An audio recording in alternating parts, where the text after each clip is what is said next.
so many people here. Is there anyone in the audience who wishes to speak to us this evening on an item that is on our agenda? We always do that prior to the start of the meeting. We do have one person who has turned in the request to speak. Is there anyone else who wishes to fill one out and bring it forward? Hearing none? Okay, we'd like Anthony to come up. Anthony Govert. And we know who you are, but please introduce yourself to the audience, and please limit your conversation to 3 minutes. Okay. Good evening. For those of you that don't know me, my name is Anthony Govert. I've been a Spanish teacher for the past 19 years. For 12 of those years, I've been extremely fortunate to teach here in the Matamidi District. I've taught 6 years at the middle school, 2 years at the high school, and I'm currently in my 4th year at O.H. Anderson. Folks, I've given it my all, teaching with passion and enthusiasm every day because my students deserve that and their future demands it. And I've created a popular and successful Spanish program at O.H. Anderson. I understand that we are facing difficult decisions and there is uncertainty in what the budget will actually look like next year. That's why I was disheartened, frustrated, and shocked that there was already certainty with regards to the administration's plans to recommend the elimination of elementary Spanish. I'm not standing up here defending my paycheck. A paycheck cannot sustain 19 years of lesson plans where I'm bouncing off the walls with high energy, enthusiasm, and passion to teach these young minds. No, that only happens when you truly believe that what you're doing is making a difference in the current and future lives of your students. I'm defending my students' need and right to be prepared to compete in the new global workforce. I have research that I would like to present to the board that clearly lays out the benefits to students who study a second language. Learning the Spanish language in the American Hemisphere is not an option anymore if you want to be employed in 2040. With 41 million native Spanish speakers and 12 million bilinguals, the United States is already one of the largest Spanish-speaking countries in the world. It is already ahead of Colombia and Spain. These days, it's nearly impossible to go anywhere in the United States without running into Spanish speakers, from small-town Minnesota to Latino hubs like Los Angeles, Miami, and South Texas.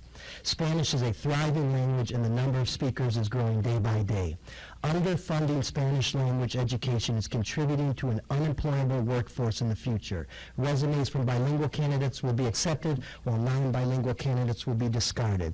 This is about advantaging our kids' college preparedness and ability to compete in the global workforce. Starting earlier is key. This is not the time to go backwards. Look at our neighbor White Bear Lake. They're running a K-12 Spanish program. They know it's a priority. So I'm here asking why. Why Spanish? What criteria were used by the administration to make the decision? Where was the input from the stakeholders, the students, the parents, the taxpayers? Shouldn't their voice be a part of the decision-making process? Where is the transparency in the process? Last time there were significant budget cuts 4 years ago, I remember a lot of outreach and information sharing from the administration to the community. This time, not so much. I can't help but remember all of the reasons the administration gave last time they tried to eliminate elementary Spanish. They used a survey from O.H. Anderson students that showed high levels of disinterest in Spanish class, and they stated their belief that the foreign language model of 1 hour instruction is simply ineffective. You see, I can't forget those comments because they have motivated me every single day of the last 3.5 years. I've given it my all to change those perceptions, and I've created a successful Spanish language program at OH that is rigorous, engaging, and effective in advancing my students' ability to speak the Spanish language. Please go ahead and survey my 4th and 5th graders, every one of them, to see if they are learning and having fun in Spanish class. Go ahead and survey the parents. They know their children are learning. This has been a joint effort. Their participation and support has been key to the success of O.H. Anderson's Spanish program. I've responded to the administration's concerns about the elementary Spanish program through hard work and unwavering determination to prove their words wrong by creating an effective Spanish language program at OH. And it is a success.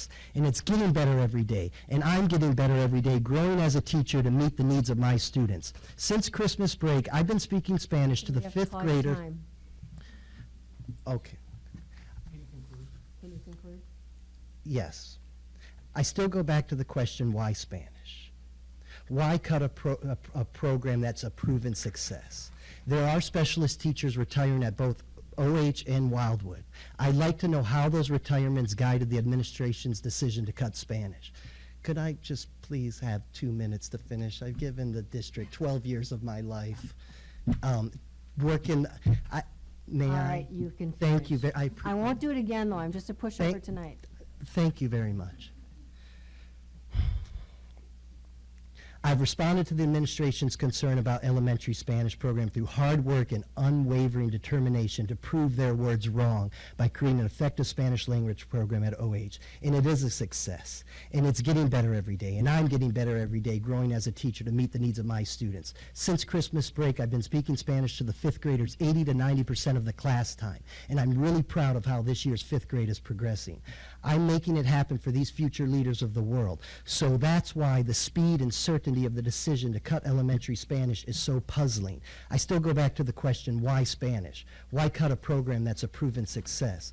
There are specialist teachers retiring at both OH and Wildwood.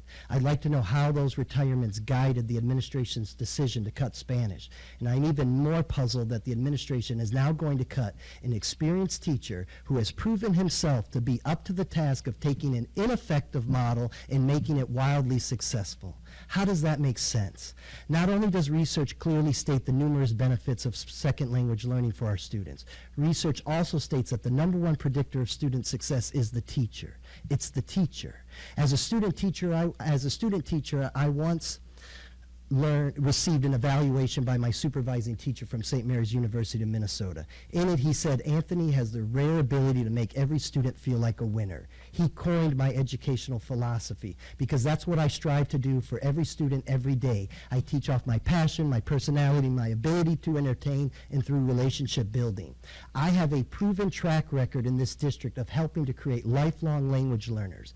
I'm a teacher that in the end effectively moves the vast majority of my students through the educational system, and they leave my class more educated and a lot more motivated to learn Spanish than when they entered. That's a success story that should be celebrated, not eliminated. Some things are just too important to leave to the opinions of others. Using a scalpel instead of an axe is how we should approach budget cuts. Cutting a successful teacher and program erodes Matamidai's ability to create high-achieving and motivated students. Please, I invite all board members and administrators into a 5th grade class to observe. Please come, and if you can honestly say that Matamidai cannot afford to fund this successful program and its teacher, then so be it. You made an informed decision. The kids are counting on us to make an informed decision. Please don't let them down. I humbly request that the board reject the administration's recommendation to eliminate elementary Spanish language program from the district. Thank you for your time and consideration. Thank you. May I hand you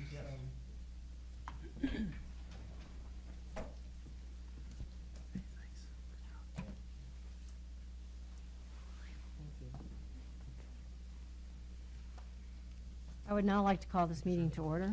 Roll call of attendance, please. Done. I would just like to call out that Emma Shores is at her last alpine ski meet and unable to be here tonight. Our student rep. Need a motion to approve the agenda? So moved. Second? All in favor, say aye. Aye.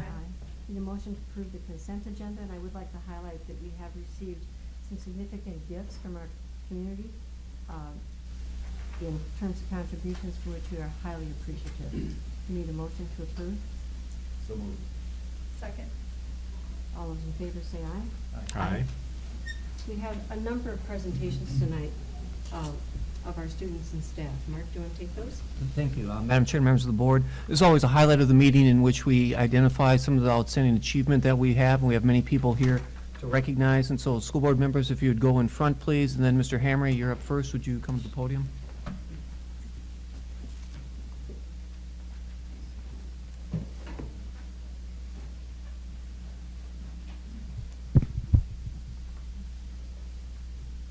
At this time, I'd like to call up Audrey Dorrit.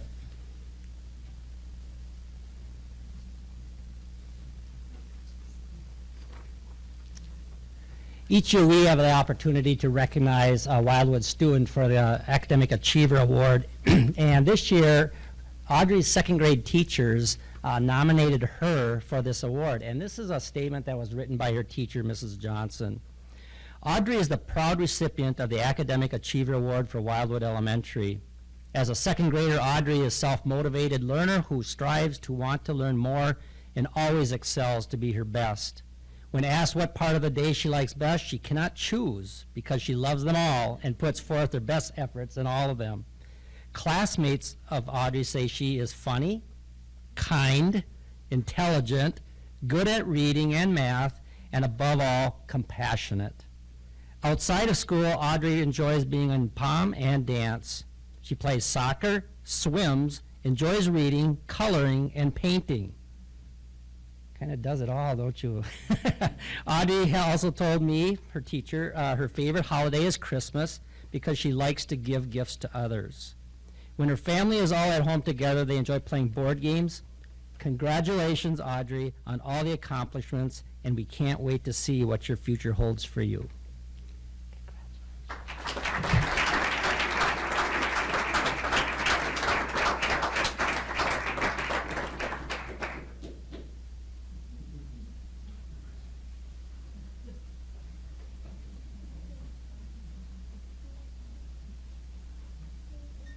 At this time, I have the distinct honor to invite Liz Hain to the podium. She is our debate coach. She is an English language arts teacher at the high school, and she is also our debate teacher. She has done a wonderful job over the years helping students be successful through debate and through English language arts. Ms. Hain?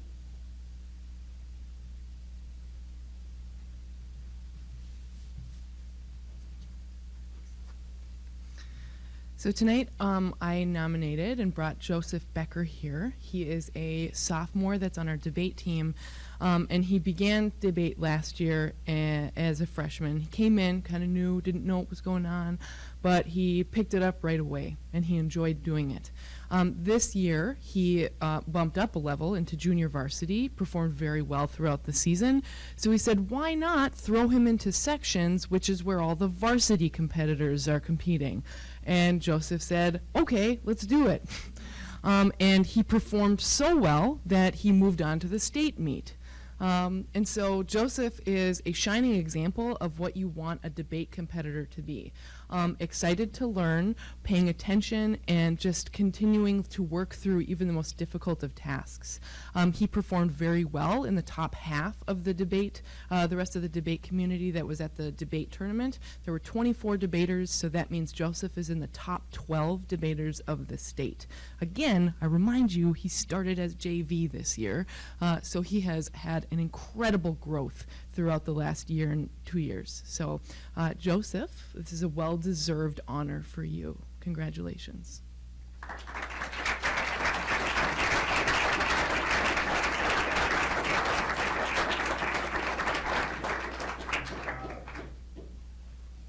Ms. Hain? Ms. Hain? Ms. Hain? Ms. Hain doesn't know about this, but we know that for students to succeed, it takes a great teacher.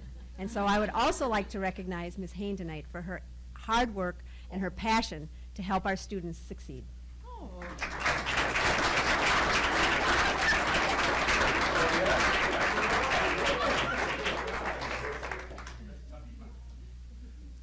Next, I'd like to invite Mr. Chad Garles, our choir director and our theater director, to the stage to recognize some of our outstanding choral students.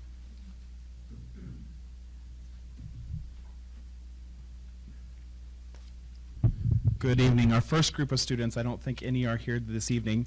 There is a all-state 9th and 10th grade choir, and this year we're almost 1,000 students from across the state in 9th and 10th grades auditioned, and we had the most people audition from Matamita High School that we've ever had. We had over 25 students audition.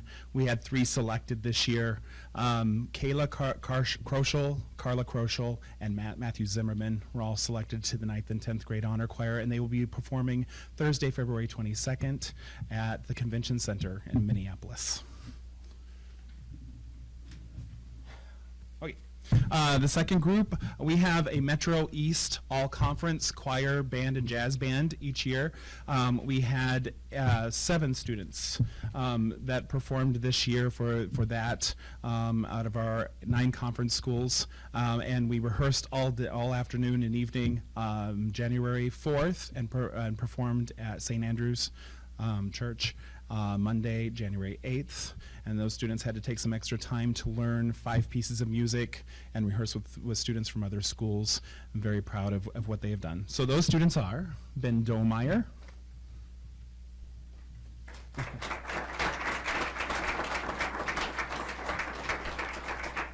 Bryce Huber,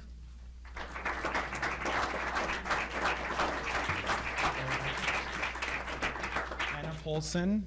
I know she's sick tonight. Cambry Prochaska.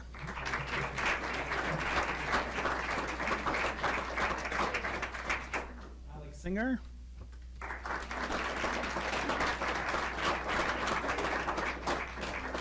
And with that last name, he had to be in choir. Becca Stark couldn't be with us tonight. And Naeem Williams could not be with us tonight.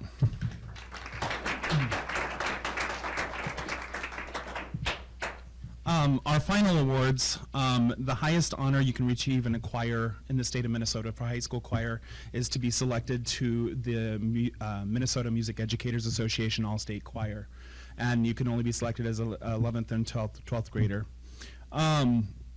We had 2 students get that honor this year. What happens is students from across the state record an audition which includes a song of their choice. That has to be either a folk song, a classical song, an opera aria of that sort. They all have to sing one Italian art song that's the same across the board, and they have to sing a scale. And then 2 judges look through that that are usually music teachers, either at the high school or collegiate level. And then there are 3 choirs that can be selected to: a mixed choir, SATB, soprano, alto, tenor, bass; a treble choir, SSAA, soprano, soprano, alto, alto; and or a bass clef choir, tenors and basses. And we had 2 students selected. They are Cambry Prochaska to the SSAA choir.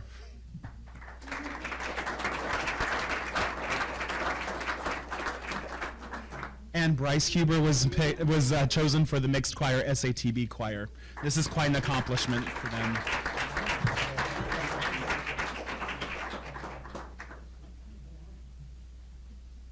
Thank you, Mr. Giles, for your great work with all of our students. And now I would like to invite our activities director, Mr. Ray Kirch, to the podium.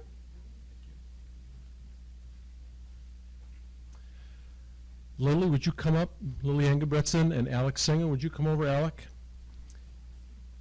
Alec and Lily are 2 of our seniors at the high school. They were nominated for the AAA award for the state of Minnesota. It's a state high school league award based on arts, athletics, and academics. So to be nominated and be considered for this, you have to be a senior, you have to be a high flyer in the classroom, you have to participate in at least one of our sports, and you have to participate in one of our fine arts programs that's also State High School League affiliated.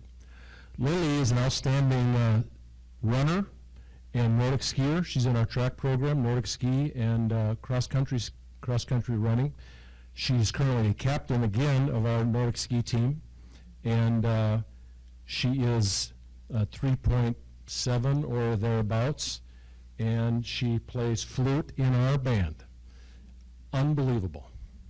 Alec, as you already know, is in our choir program. Again, with a name like Singer, that is inevitable. It's a good thing your last name wasn't trombone. That's probably good. Alec is involved in our theater program, has been involved in our one-act play, and is the captain of our lacrosse team and is a returning member of our lacrosse team that went to the state tournament last year.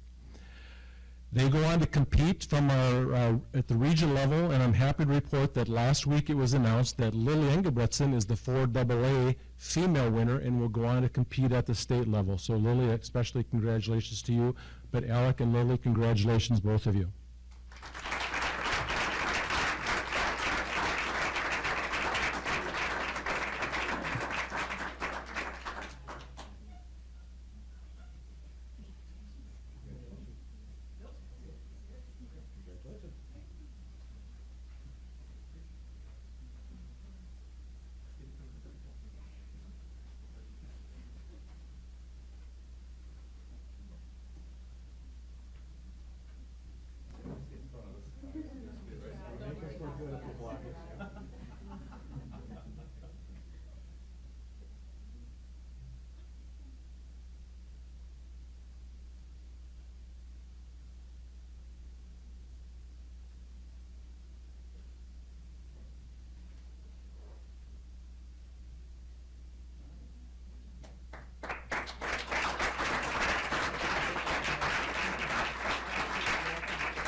fun to see so many talented people here in our audience.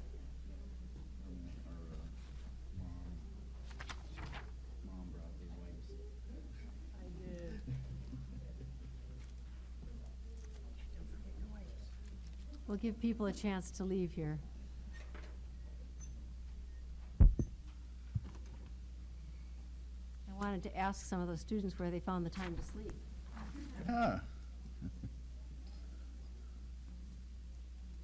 All right, that was great. Next on our agenda is Wildwood. Mark, come up and talk with us about the What I Need Now. I do have a presentation with some pictures on it that you might want to position yourself so you can see some of the pictures of our kids.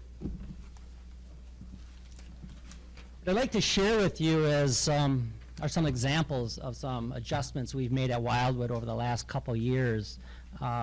One is incorporating what's called a win time, also incorporating more movement and choice in our students' day. And I'd like to share with you some examples of what that may look like for us.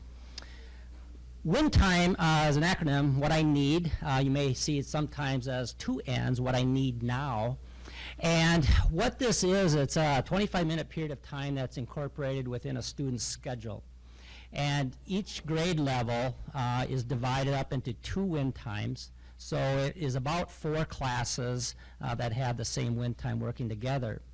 And what this is designed for is to provide students at all different levels and all different areas opportunities to receive services or receive supplemental work for what they need. And that's the term, what I need now, to come into play.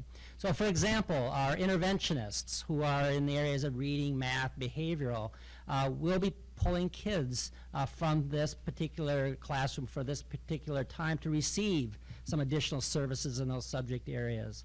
Our special ed staff may pull kids during this time period. Growing scholars, our English language learners, our high achieving, our gifted and talented coordinator pulls kids out of this time to provide some supplemental work. The point of it is that these kids are receiving those supplemental information or instruction at a time that they are not missing something else that is critical in their instruction. While this is going on, the classroom teacher will use this time for the kids that remain in the classroom to provide some additional services, some additional supplemental instruction. It's also a time for students to read to self. Sometimes it's just reading a book that they are working on. Teachers listen to students read. They do some conferring individually. They may also do some enrichment activities in the area of science and social studies. Sometimes it's used to work on homework, and there's just a lot of different avenues for the teachers to use this more or less unstructured time to connect up with kids in different ways. We are finding this to be a real valuable tool this year. This is our first year using it, and we're finding it very helpful. I know OH has been using it now for a couple of years. In addition to the win time, one thing we've also incorporated more into our instruction is choice. And when we look at choice, you're going to see kind of an overlap with this idea of movement into our classrooms.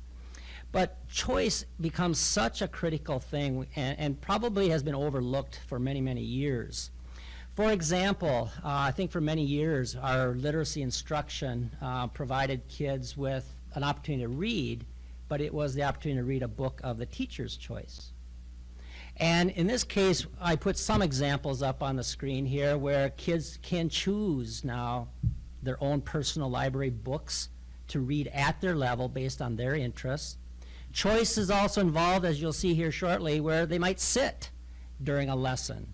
Or do they sit? Maybe they prefer to stand. Choice is involved with working with a partner or sometimes by themselves. Choice comes into play when how to solve a math problem.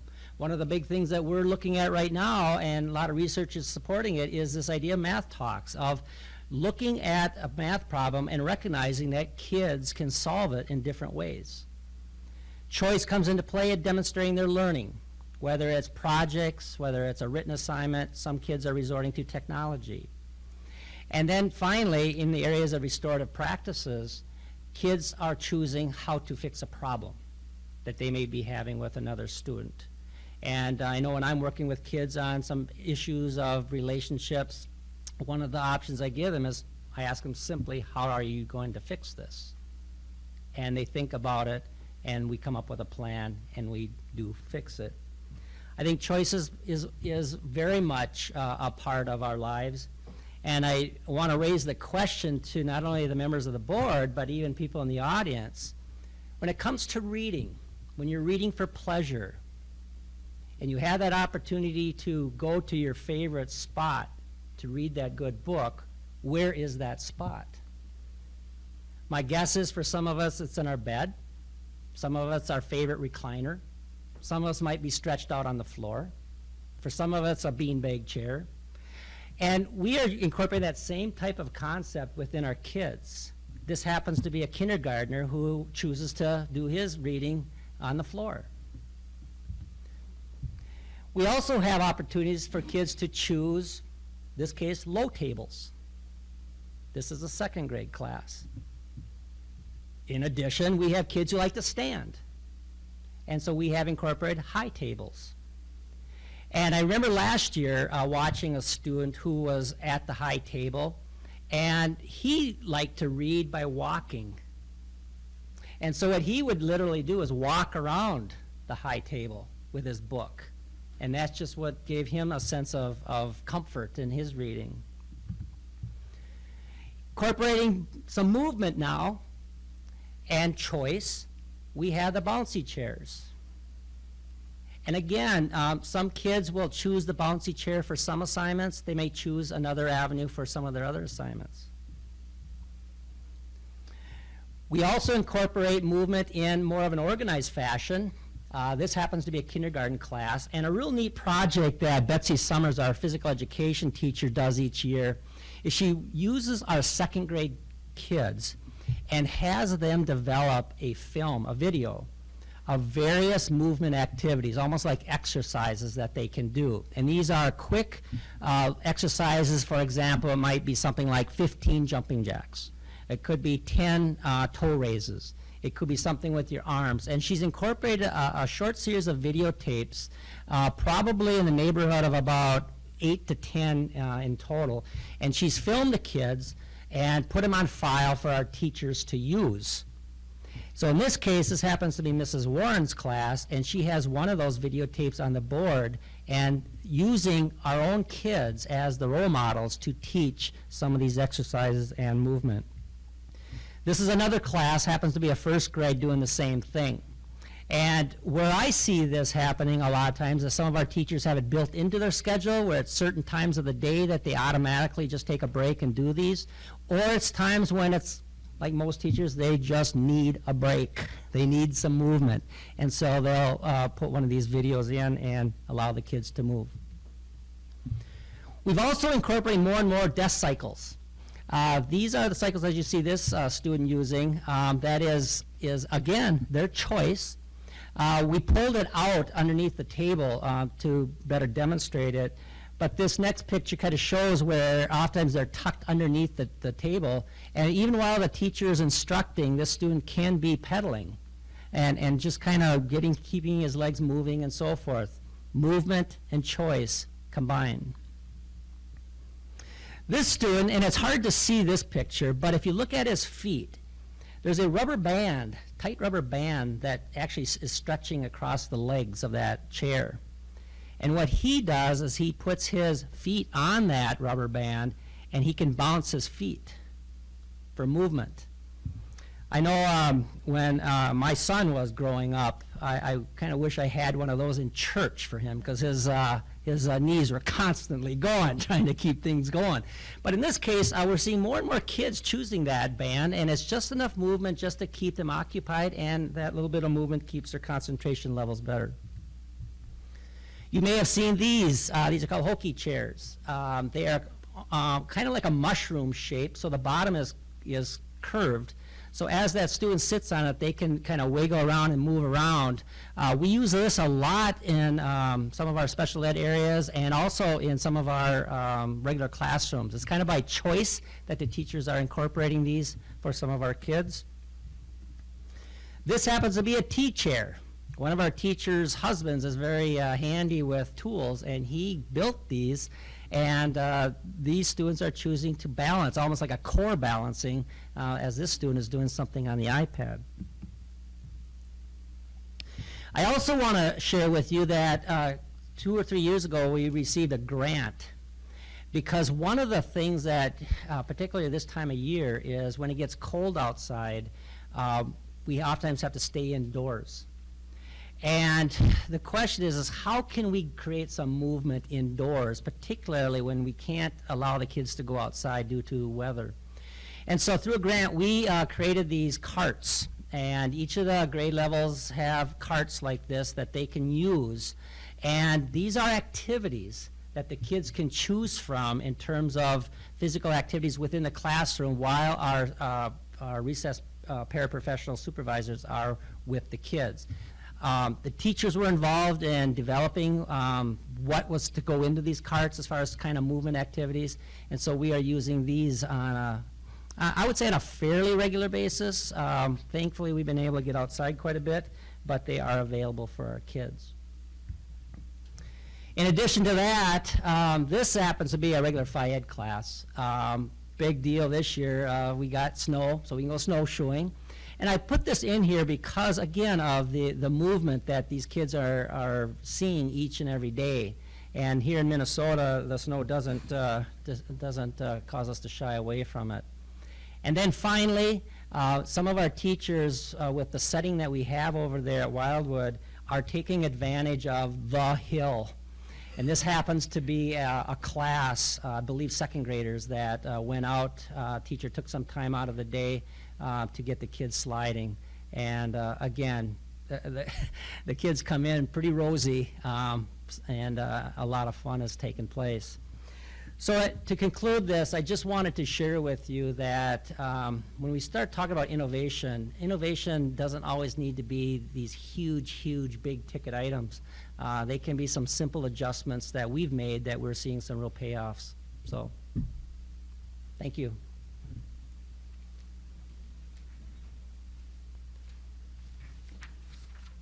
Looks great. Any comments or questions from the board? Yeah, where could I get one of those tea chairs?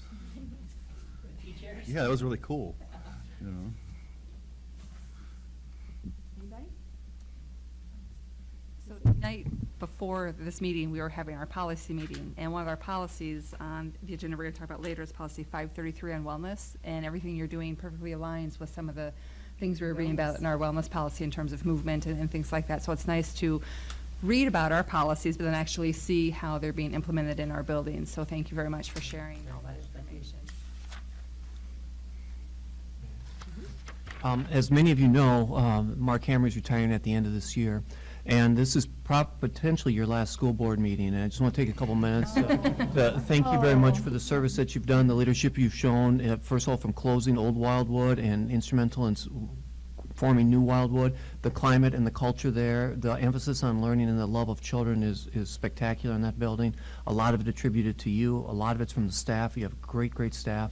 But I appreciate all the work that you've done. You've been at the high school before, you've been at starting with counseling, and now here. I think your career has come full circle, and I enjoyed reading your comments about this being the best place to be and the best job that you've had, and how grateful you were to the staff and the community for support of it. And I just want to say thank you for all the work you've done. We really appreciate it. So thank you Very much.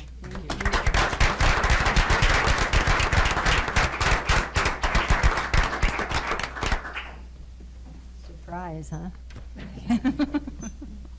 We're going to have an update on restorative practices and equity. Sarah?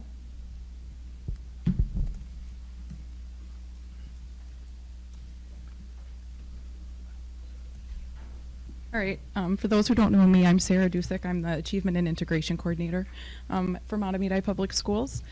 I'm excited to highlight the work that we've been doing around the work of equity and restorative justice, and also as I'm working on the budgets for next year, excited about the programming that's yet to come and the things that we can put into place, and realizing that a lot of this work will never be done. We'll always be working in equity in some facet. So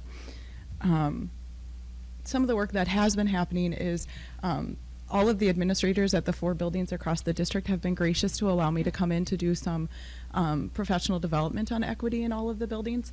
And we've been working on helping the teachers move along on their journey and understanding of race and culture, but also giving them strategies that they can use to help promote equitable practices with the students in their classroom and ensure that all students are given a voice and feel supported and safe in the classrooms.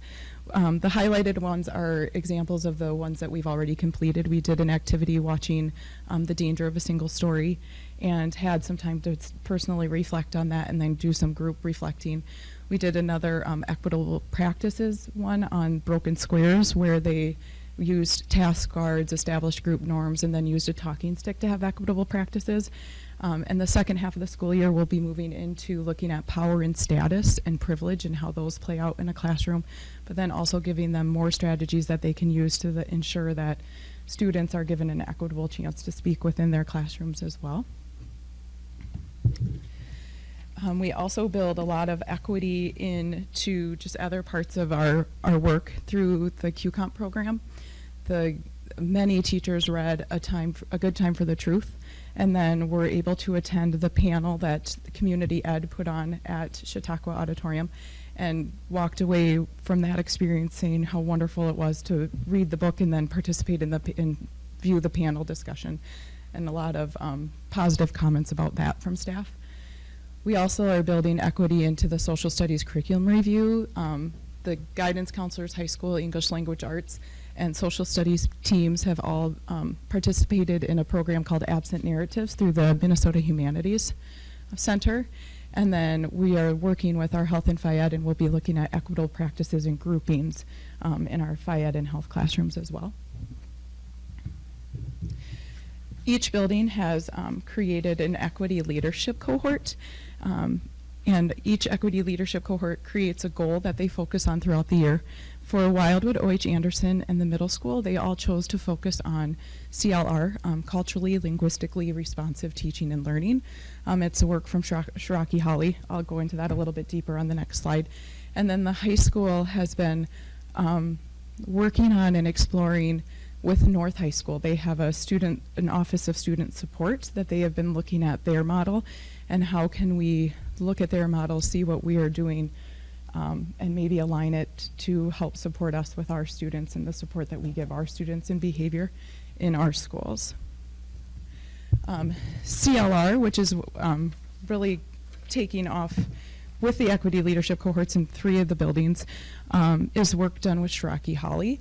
And it takes the students' home cultures and it validates and affirms them and then helps them to build and bridge that into the academic setting, supporting them in the behaviors and how to act academically and code switching away from culture to the academic setting, which we all have to do. We all have to code switch in different facets of our life. I communicate differently here with you than I do at home with my husband. So you code switch to be in the environment in which you're present in. So it's working on teachers understanding that and then helping students to build and bridge that into their classrooms.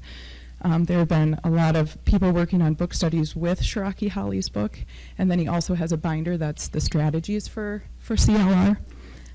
We've done a lot of collaborating with ISD 622, Maplewood, Oakdale, North St. Paul. A panel of middle school teachers came over on our last professional development day, and they led a great discussion with our middle school teachers highlighting what CLR is, how it's impacted their students' learning and their engagement in their classrooms, and it really got a lot of our middle school teachers energized and excited to learn more about it. So we're going to continue to have that work done at our next professional development with collaboration with 622 as well. And then we're looking at ways to incorporate some of that cultural component into our teacher rubrics. For restorative justice, which also falls under that equity umbrella, at our elementary levels, they've chosen this year to bring our focus back onto responsive classroom. They've done that through staff learning sessions, whether it's different staff coming together based on a topic that they're interested in exploring further or doing it at staff meetings. And then they've also read different books and done book talks on them. One of them was Teasing, Tattling, Defiance, and More, positive approaches to 10 classroom behaviors, where the teachers were able to muddle through those different behaviors and how we can positively support changing those behaviors in the classroom instead of in a reactive way. And there's also been some talk around the book, The Power of Our Words. And then at the elementary levels, they also do fix-it plans, where the students have an opportunity that if they did do something wrong, where they can have a conversation with an adult about what happened, why they believe it happened, and what they could possibly do to fix the wrongdoing, repair the harm that was done to either the classmate or the teacher in some way. At the secondary level, we have some content-based PLCs, and one of them is the Restorative Justice PLC. And they're doing a lot of work with the book, A Little Book of Restorative Justice in Education. They've been reading it, and during their PLC time doing book discussions. Myself and the administration team there is also reading the book and having conversations about what restorative justice is, how are we doing it in our school, and how can we do it better in our school.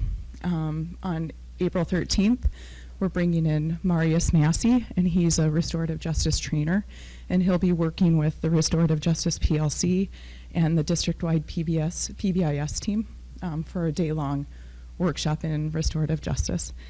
And then, like I mentioned, we're looking at and exploring the behavior support team at North High School to see how their practices could help some of the work that they're doing, how it could align with some of the work that we're doing, and how we can learn from their success. And then a final thing that one of the bigger projects that I've done this year is compile the longitudinal data for minority representation in our acceleration classes. Patrick, thank you. I believe you have this in your packet as well, but it's up on the board. And if you see, I went back as far as 3 years. Different people helped collect the data and look at different representations in the different acceleration classes. The primary focus was at the high school and middle school level, and then we looked this year just at the 5th grade level at O.H. Anderson. And as you see, from 2015 to present, our alignment with minorities in the acceleration classes more positively aligns with our level of minority students in the district. They're coming together more closely.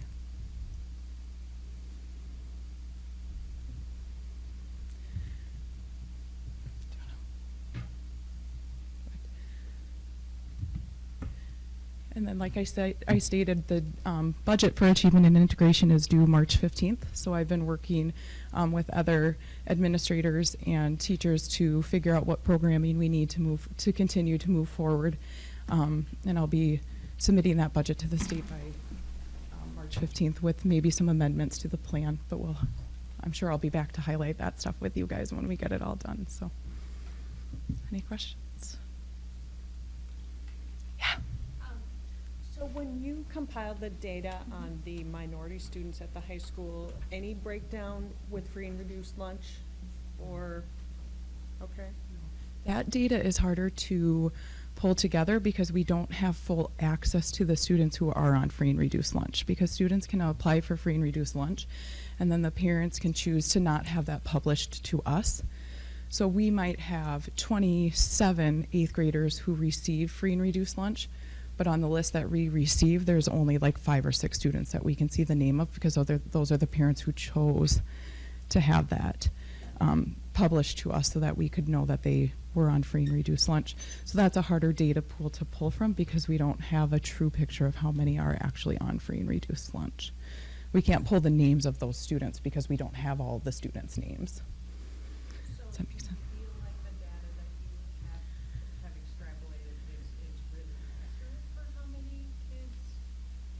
For minority representation, yes. For minority representation it is, because when I pulled that data, all we looked at is their ethnic code. So anybody who was an ethnic code other than white, so it was for minority representation, but not for free and reduced lunch or poverty representation in those classes, but just for their ethnic code and minority representation. Does that make sense? As I was one of the people that went to the Reimagine conference. Mm-hmm. So many of the kids that spoke on the panels there just over and over said they do not I'm just curious, that's where some of my questions were going. So, I wish we could get better data on the free and reduced lunch and the poverty students, because I do feel like in the work that I've done this year, there's more of a discrepancy between our poverty students than there is between our minority students, but, it's tougher to gather that data because it is private information, so. I was much taken by the danger of a single story that we did the other evening at the middle school, and I'm wondering if the rest of the board has had a chance to see that video. The TEDx? Yep. Anybody? And I'm just so that gets me, I mean, I think it was pretty powerful, and so I've incorporated that into my little toolbox of things to talk about. But I'm just wondering, this board typically has done something along the lines of either a book read or something together to work on some of these topics. I'm wondering if we've got that, have we thought about that, and where are we, and maybe that danger of a single story might be a departure point that we could look She at. has authored many books. I can't think of them off the top of my mind, but her books, she's phenomenal to listen to as a speaker, but her books are every bit as amazing too. So I would maybe recommend one of her books. And I can get you some other books that Is that teachers. something you could send to us, or Sure. send to Mark, and then? Sure. well, I believe we set one of our topics for our summer retreat as equity, and so this type of topic would fit right in. I have two comments. You brought up the reading, the panel the other night from the Race to the Truth book, and I just wanted to publicly thank Kathy Weiland for all her work to put that together. I really appreciate that. I think the community was very impressed with that. It was good, nicely covered by the media as well, but it was just a really wonderful educational night for all of us. So thank you for all your work on that. And thank you, Sarah, because I'm sure you were involved in helping our teachers know about that opportunity and being able to be there. The other piece I think that's really important is as Minnesota moves to the tiered licensure system as of July 1st, 2018, there's a whole culture responsive piece that goes with Tier 1 and Tier 2 licensure that the state has not figured out. And from the work you're doing, I can see we're well on our way to figuring that piece out, which will be very supportive should we need to hire Tier 1 or Tier 2 teachers. So that work will pay off in so many ways, not just in continued professional development of our teachers, but in getting us prepared for the big changes we have coming in licensure. So thank you so much for that work. Good point. Anything? Thank you very much. Thanks, Sarah. We won't have a report from our student. I need a motion to approve the minutes, please, January 4th and January 25th. So moved. Any discussion? All in favor, say aye. Aye. And we do have some discussion information items, calendar of events. I'd like to draw attention to a couple of things, if I can, Madam Chair. The first one is Sunday. The Wildwood Artist Series is the Matamidi music faculty. Joni and I went last year and had a great time, and we're going again on Sunday. It's 3 o'clock. Tickets are still available. You can get them online, and it's really worth seeing. A talented group of folks and a good show. Then there's a whole bunch of terrific performances by students and all of that in here, but one thing that we don't talk about very often that I want to draw attention to is that February 19th to the 23rd is a School Board Recognition Week. And one of the things that the board has refused to do is kind of allow any kind of recognition. You guys have been very modest about that and so forth, but I know that being on the board is a difficult job. There are hard decisions. There's a lot of homework that you have to do. There's a lot of reading. You got 100 pages of policies that you had to look at, and that a lot of times the work that you do goes unrecognized. So I just want to say that February 19th to the 23rd, thank you for the work that you've done. Want to recognize that and not have a board meeting that week as a way of celebration. Yeah, okay, great. Okay, I'll do that. That's real nice of you, Mark. Oh, thank you. That's good for me. Coffee and cookies. I do want to comment on our January 4th meeting. We did have a meeting and had to, as part of that meeting, close the meeting. Whenever we do that, we need to report on why we closed it. And on that particular day, we closed the meeting in order to have some discussion about negotiation parameters. And then we reopened the meeting. We have a bunch of policies, about 100 pages of them that we've been looking at, Yeah. that we will go through tonight. We're just going to talk about the ones that we have some changes in, and Mark will lead us on that. Yeah, thank you, Madam Chair. And members of the board, there are 10 policies, number 410 and so on, that we review on an annual basis.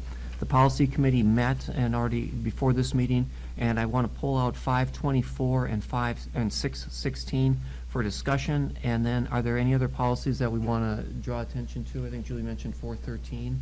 And are there any others that we want to speak to specifically?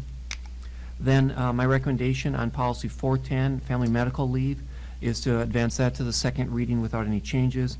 Policy 414, mandated reporting of child neglect or physical or sexual abuse. Policy 415, mandated reporting of maltreatment of vulnerable adults. Policy 506, student discipline. Policy 514, bullying prohibition. Policy 522, student sex non-discrimination. And policy 806, crisis management, proceed unchanged to the next second reading. And then I'd like to pull out and discuss 413, 524, and 616.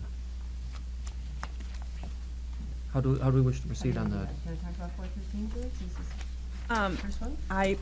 I just wanted to highlight our policy 413 and ask if we had given any extra attention to our harassment policy in light of the current national climate on harassment. The short answer is that we looked at this with administration and did not make any changes or recommendations. But we can review a second time. It would be an internal review of the district office folks. I'm not sure, I'm looking at the principals, I'm not sure how much we would involve them. Do you have it in your packets? Maybe you'll take a look at it and we can discuss any suggestions or feedbacks you have. But we'll go more closely at it with our group internally, Lynn, Beth, Nicole, and Bill and I. Julie, was there something in particular you were concerned about, or just thinking of the national climate? Just thinking of the national climate and the fact that MSBA has offered several, sessions for board members to review their policies, so I was just wanting to make sure that ours was completely up to date, what they're recommending for changes, so. So Mark, do we still subscribe to the policy work with MSBA? Yeah. Should we send this one back to them for I review? can do that, yeah. In case there have been changes in that? Well, policy? they're pretty much, they're very proactive on that front. And Well, they they've send had out all the policies. webinars that they've been having lately. I've just been paying attention to those, so, anyway. But I'll do both those things. We'll review administratively, and then we'll also get MSBA. It should be just be able to compare it to the model policy handbook to see if it's been updated there, to see if there's any changes we need to make. Yeah, I'd rather email it to them because they'll reply back right Yeah. away. So this will still come back to the second reading? Second reading, yes.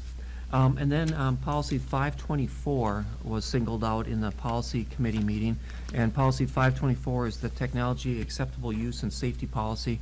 No changes were suggested, but we are having an external group through TIES also audit where we are in terms of our safety procedures and our practices, and our technology director, Patrick Crothers, is also doing that. And so if there's any changes that come back based on what we've discovered, we'll bring those back for a second reading. But we're having other groups look at that as well. And then policy 616, that is school district accountability. We singled that one out for some clarification. For example, we have our advisory committee for comprehensive continuous improvement of student achievement. We also have district curriculum advisory committee. So we need to clean up some language consistency. We also have to examine the statutes that are listed in section 4A or B in terms of are we meeting those, and then what the role of the district advisory committee. So we need to review some of those things. These are all connected to the world's best workforce, and so we'll want to tighten those things up. And we'll make those changes for a second reading. Any questions on that? And then the other three policies that we talked about with changes, the first one is policy 213, school board committees. In the very first part, these are highlighted in yellow where there's a change that's being recommended. We are recommending that we don't form committees by resolution. We've done it by consensus in the past, and we think that is a workable arrangement. However, on the second page, page 2, for appointment of committees, we added the enrollment committee, and then we've added another thing that we would say something along the lines of we will organize committees by consensus, and in the event that the we do not reach consensus, the school board chair shall appoint the members of each standing committee or ad hoc committee and designate the chair. So the way we've been doing things seems to work very well. I don't think there's a reason to change either by adding resolution, but I do want to add that clause about working through committee appointments by consensus. Questions or comments on those? Policy 533 is wellness, and Lucy mentioned it tonight in recognition of Mr. Hammer's report. We have a couple of changes on there. These are on page 3, in which we're having schools are encouraged to use non-food items, and unless this practice is not allowed by the student's individual education plan or behavior plan. Our practice is not to withhold food or beverages as punishment. We had talked about striking that from the policy, and we decided as a policy committee that we will leave it in. Even though it's not a practice, it'll be very much apparent that that's something that we just don't do. And so we're going to recommend actually to keep that in. We also have in there number 4 about the foods that are used will be caution will be used when offering foods and materials and that may cause allergic reactions. We've dealt with that with peanut allergies and so forth.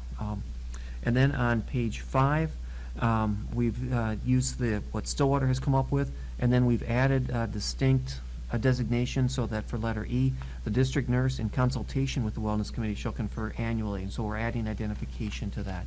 These are fairly minor changes, and those are what we have with that. Questions or comments on 613? Or excuse me, on 533? And then finally, policy 613, graduation requirements. There's a change that's been made about career and technical education, but the way I have it put into this can be a little bit clumsy and cumbersome. So we'll clean that up based on statute. Students who take a career technical education class that does meet the standards underlying chemistry or physics can also get science credit. And instead of listing all of those classes, we'll have an asterisk of some sort, and that people can refer back to the high school registration handbook. And that will clear that up. The other thing is that beyond, for the social studies, the class of 2017 was last year, and I was thinking that the class of 2018 and 19, we had to add that designations, but they've gone through it, so they've known about these things. So take that out, and that would be more clear. And those are the changes that we're recommending on that for a second reading. Are there any questions on any of those things? And they'll come back next month? Yep. Where goes the study session next, right?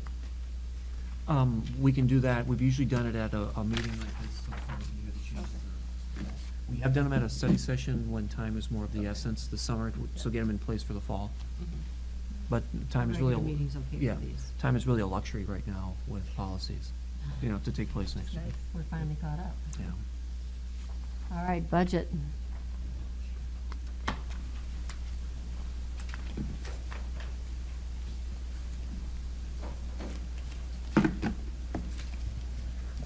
Good evening.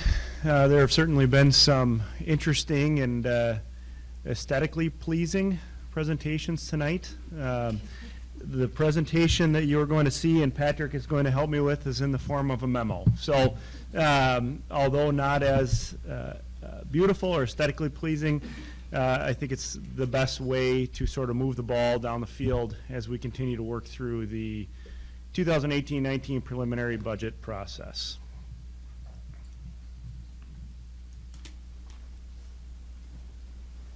So this information is included in your board packet as well, and really the 4 main parts of this memo that I'd like to go over tonight is, first of all, just follow up from the January 25th meeting. So our last study session, we really started talking about some of the enrollment scenarios for projected enrollment for next year, and I'd like to start out by really the next few meetings as we continue to review the budget, just continuously reviewing the previous meeting and making sure that we're all on the same page as we move forward in the process.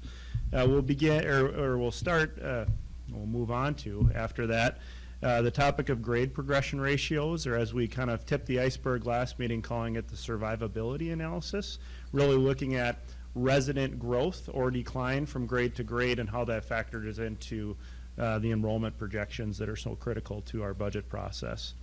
The third part is just a fairly high-level budget update. So as you know, there have been quite a few items that are in process that are fairly substantial related to the budget forecast that was given on January 4th. And I think we would be remiss to not provide the school board with an update on those as we as we know about them or work through the process. So just a high-level update there. And then finally, a timeline, just an update on our timeline, and specifically a timeline to April.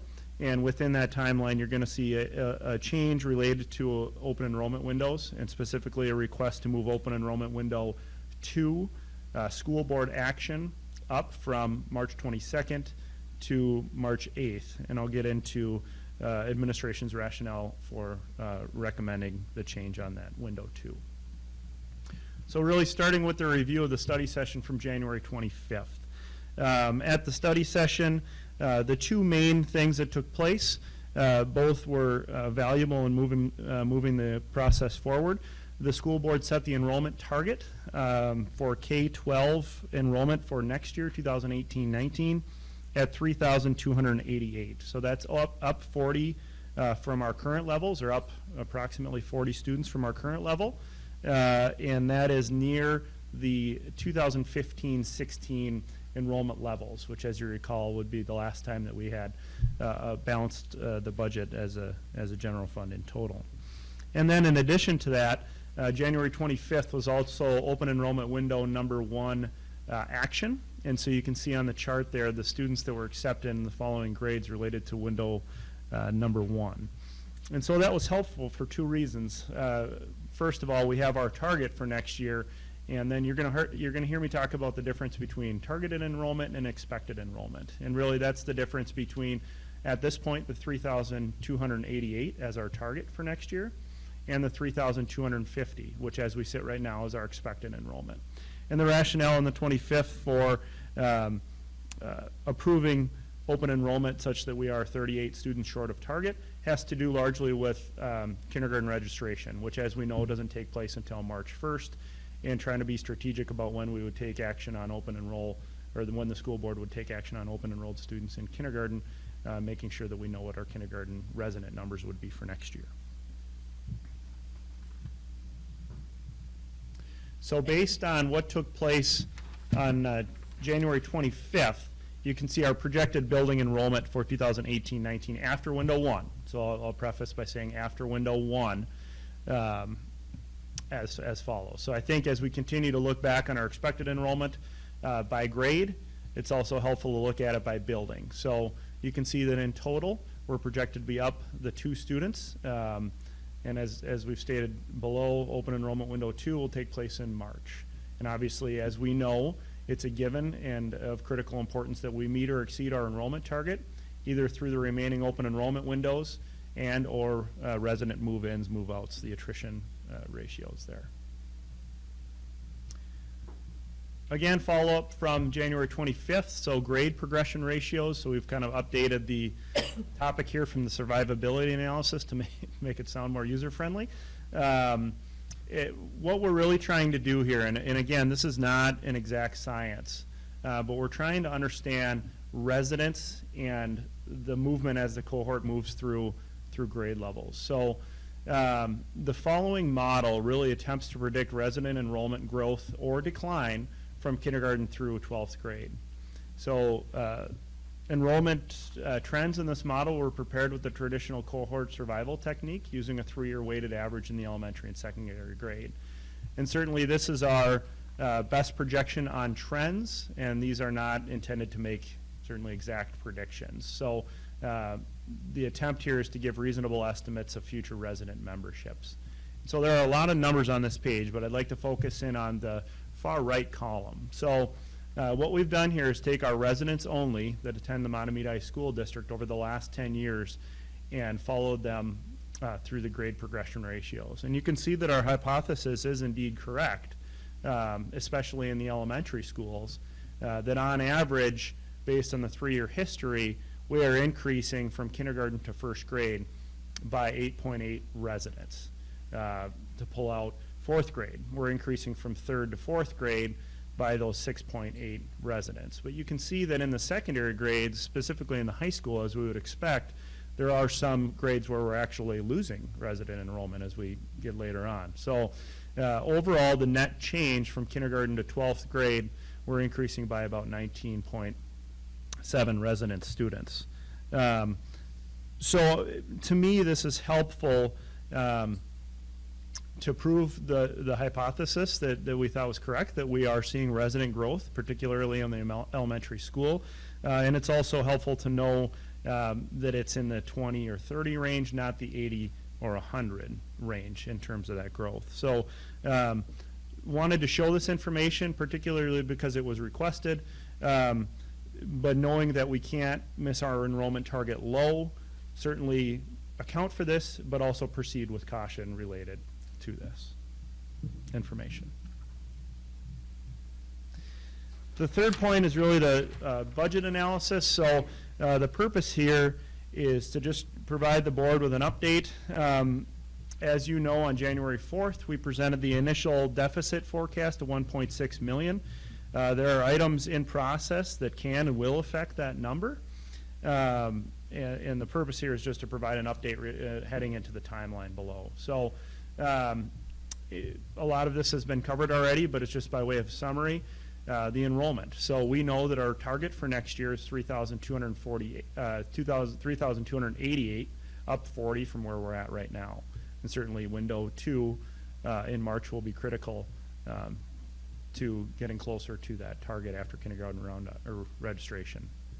QComp. So the QComp governance board met, and the teachers group will be voting tomorrow. And I think we should, it's relevant to take a minute just to thank them and recognize them on their proactive approach to working hard to decrease that QComp general fund subsidy. So historically, there's been a QComp subsidy in the district. The QComp governance board and the teachers group worked hard to recognize that there was a subsidy there and address that going forward so that that QComp program is a sustainable program moving forward. So that's something in process, but it is certainly from a expenditure side moving in the right direction. Retirements. So as been discussed tonight, we have some estimates for teacher retirements for 2018-19. And as we go forward in the next 2 months and we continue to look at our staffing needs for next year, what's an estimate on those retirements? Will all of those retirements be replaced? If so, what is the replacement cost and how does that all play into the bottom line? And then related to that, we've discussed about an early retirement incentive and what's an estimate for the expenditures related to that early retirement and incentive. And then finally, labor contracts. So we're moving in the right direction with labor contracts, but understanding the impact that that could have on our bottom line when we move from negotiating to a settled contract for labor contracts. And then finally tonight, I'd just like to show an updated timeline. So I want to keep coming back to the timeline here and make sure that everybody's on the same page as we move forward. Just by way of review, including tonight, there are 5 meetings until we will ask the school board to take action on non-renewed contracts and proposals on unrequested leave of absences if need be for 2018-19. Kindergarten registration at Wildwood is on March 1st. So that's really our upcoming events. So recognizing that that April 12th is really a key meeting, we are recommending moving the action on open enrollment window 2 from where it sits right now on March 22nd study session to the March 8th regular meeting. And really the only reason for this is to free up more time between window 2 expected enrollment and the action on the reductions in April. So the benefit for this as we see it, and it gives administration really a month between that March 8th, updating our expected enrollment, and having those discussions before requesting action on April 12th. The downside or the potential downside to this is the difference between kindergarten registration and the March 8th meeting compared to kindergarten registration and the March 22nd meeting. So obviously not 100% of our resident kindergartners are going to show up on March 1st for registration. The building clerical staff at Wildwood does a great job of tracking down those families that we think are coming to kindergarten but didn't show up for registration, and that time will be condensed. Now, we did have a conversation with that staff, and they're confident that they can get the job done even though it is a condensed process now. So that's really an update, and then you can see the next 5 meetings. I kind of summarized that as I went along here. But the key one there is moving window 2 from March the 22nd to the 8th. So that's all that I had for tonight. If there's any questions as we move through the process, I'd be happy to take them.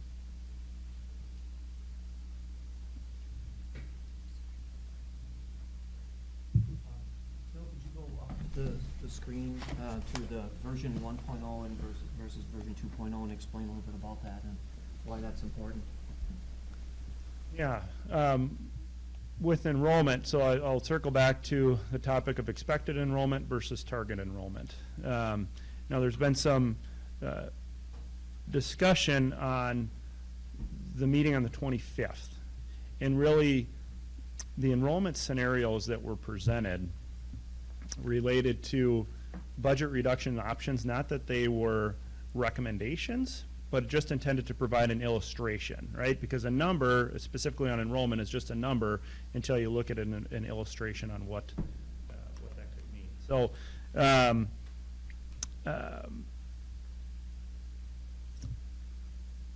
the comment here is really just making sure that we get as close to our target as possible so that we don't miss low going forward. Am I answering your question? Mostly. Let me just answer the question as I, that right now, the enrollment projections and the work that's been done has been set on a certain set of assumptions. And those things will be changing. The Q comp is going to change the budget, the expenditure total. The retirements, we had that out there, but we didn't have a solid number. So the first information that you got about the budget will be changing. When we get more information, then these things will change. We believe that all of these things here, enrollment, Q comp, retirements, or the retirement incentive, and labor contract will be positive for the budget. So we're expecting that the number that you got originally on of 1.6 million will be less than that. I can't tell you how much, Bill can't tell you how much, we just don't know yet. But we're expecting it to be less. And so as we get further and further along, we'll be closer as to just exactly where we are with this. Right now, though, we're expecting to have, based on the information from today, we approved 134 students for open enrollment, and as of today, February 8th, 73 of them have said that they're coming. And so the principals met yesterday, and I got them to agree to call the families, the people that haven't been there, to get them to show up or find out from them what's going on. And so that if that's the case, then we can make other arrangements or go to other people on the list. I still really maintain and believe that students will not decide to come here if they're accepted in the summer months. They've already made their plans, their friends and commitments and connections and all that. So what we want to do is we want to have answers and commitment earlier. So the budget thing is going to change, and we think it'll be a more positive outlook. The other thing is that we talked at that other meeting about the budget options.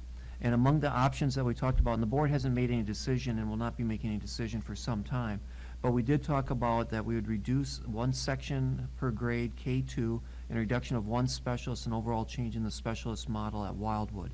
At O.H. Anderson, we talked also about a reduction of one section per grade, 3-5, and a reduction of one specialist position. At the middle school and the high school, we were talking about reducing core classes from 10 to 9 sections at the middle school. In grades 6 through 8, reduce music and Phi-Ed from 10 to 8 sections. In grades 6 and 7, reduced allied arts wheel from 9 to 8. We talked a little bit about this at the board meeting. Students will still have the options, but the class sizes will be larger. And the high school will be looking at increasing class sizes across department. This will be partially dependent on registration, of course. Family and consumer science as an elective would be eliminated. 8 B squad coaching positions and 1 athletic offering would be eliminated. And so these are the things that we had talked about. We don't have all of those things set up. The board has not spent much time going over this and asking us questions about that. And that's one of the things that I need to get from you is directions as to what information you want when we get to our next meeting and how we want to proceed on this. We'll have a better answer on some of the budget things. And so maybe some of the things that are in option 1 for an enrollment of 3,248 students. Right now we're at 3,250. If we get all the other 134 students to arrive, we can have a more positive discussion than simply a negative one about reductions. So the question I'm putting to the board is that what kind of information should we be preparing for the next meeting on the 22nd? And how much specificity would you like us to go to? We'll have better answers on the revenue, so that will be helpful.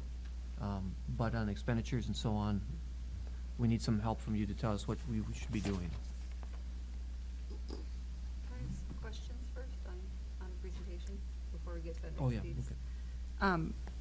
So I'm on the first page looking at the enrollment piece. So you've told us that 73 said yes, they're coming. Do we have any rejections? Do we have people who've said no to us, or we're just waiting on people who haven't responded? The deadline is February 15th, so Okay. we don't have anyone who Right. said no. And the resolution is written in such a way that, or it has been historically, I'm just confirming, that if someone does reject us, you have the latitude to then just go to the next person on the list, the lottery priority list. So if Right. someone rejects, so these numbers, even though 73 have said yes, we have approved 124 to come in if we have them at these grade levels that we've approved. Right. And we'll just keep working down through that. And that happens automatically. We don't have to worry about open enrollment number window 2 as that occurs, right? Because that just plays out. Yep. And that was in that resolution, and we're good there. Right, but open enrollment window 2 is important because we would act. Right. So I was just trying to figure out, make sure we were on the same page for that, so we all understood what we did last time and what that means as it plays out. Because yes, we only have 73 so far, but we've approved 124. And so now you keep working that scenario down as we get those responses back. Right. Okay.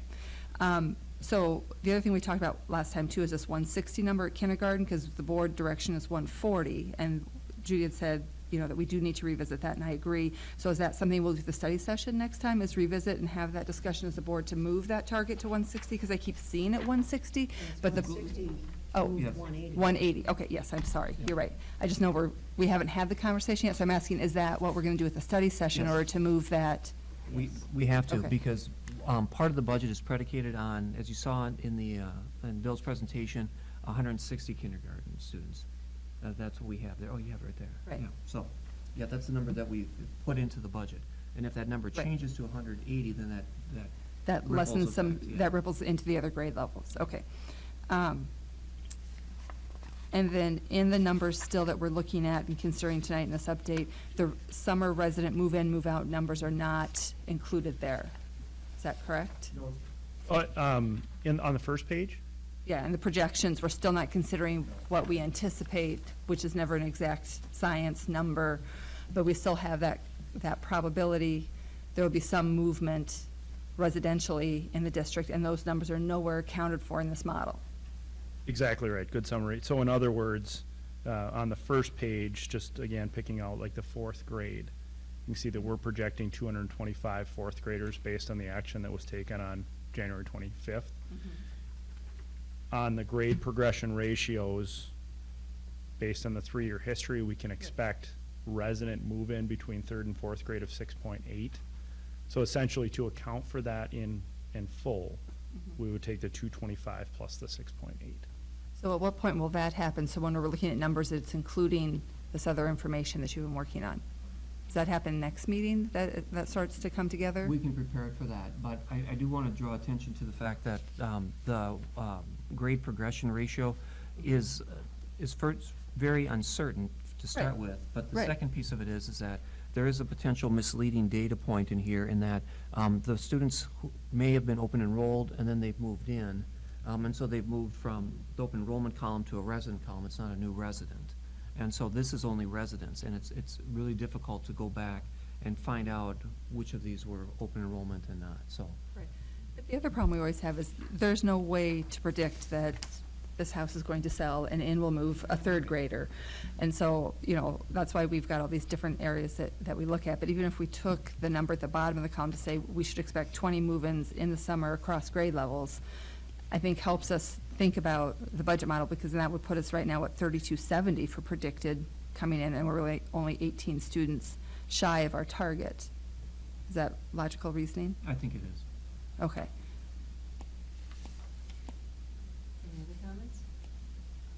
So at the study session, we will discuss that kindergarten class size. Okay.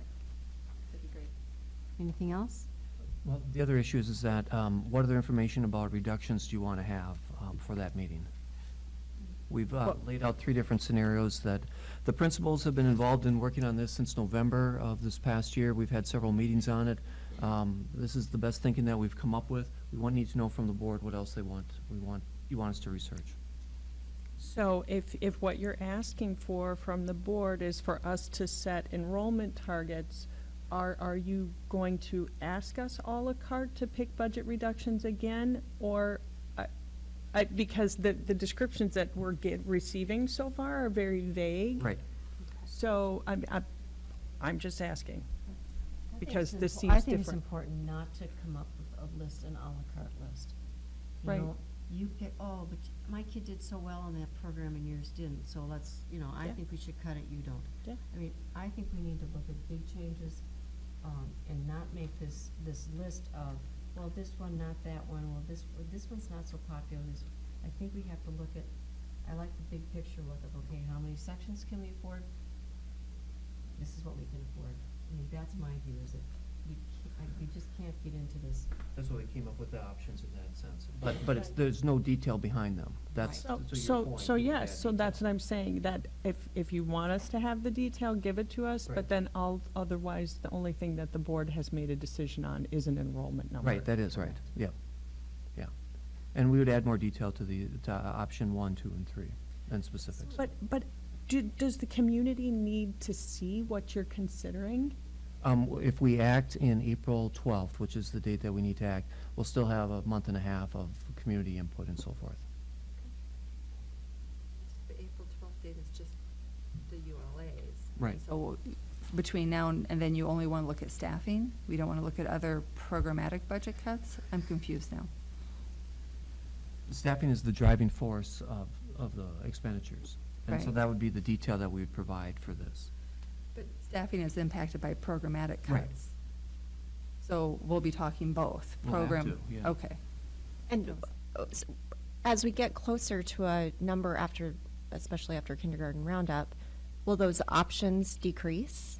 I expect them to. Okay. But we don't, I wish I could say they will decrease by 100,000 or 400,000 or $10, you know, we just.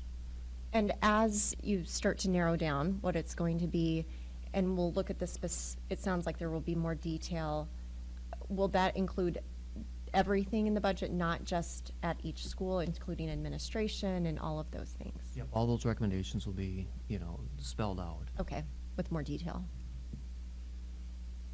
The level of detail that we're talking about, I guess, is there any possibility to, I mean, what did you just ask? What was? I said, would it include everything lost- Beyond the class size. Yes. Beyond. Yeah, I'd like to, yeah, I'm just wondering if we could see the actual, the numbers. I mean, the proposals have been submitted from the administration to you, and did we see those? Okay, You have a summary of them with options 1, 2, and 3 of the. okay, all right. But But, not with the details. but maybe a breakdown of the details, you know, put a face to a name detail type thing and see what, you know, break it all down by, It would not be You know. faces and names at the next time. It would Okay. just be- but the programs and, okay. I would like to see, if it's okay, what was submitted to you. I mean, at whatever level of detail you feel I should see. It's in the budget options So, here. okay, so that's, But there's no detail to that. It's vague. so, I mean, can I see the detail? We Or haven't in- compiled it yet. We're going to wait on that a little bit because depending on the budget answers that we have, for example. Nothing's in stone. Right. But we're getting tighter and tighter on it with each passing day. It'll look So- different if it's 1.6 million versus. It's hard to be transparent, though, you know, I mean, we got the community, and especially like PTO this morning and stuff, the transparency thing. People seem to feel that we're not as transparent as we could be, and obviously it's difficult to do that, because we don't have anything in stone yet, and we're still, know what the number we don't know is. what the numbers are, and, you know, So- it's just not that easy. So was elementary Spanish cut? I mean, I'm The puzzled. board has too. taken no action on any of these things. But in the recommendation here, as I read, Wildwood Elementary reduction of 1 section per grade K2, reduction of 1 specialist, and overall change in specialist model. Same with OH Anderson. But I do want to emphasize the board hasn't taken any action yet. And the board is asking for more specificity on the 22nd.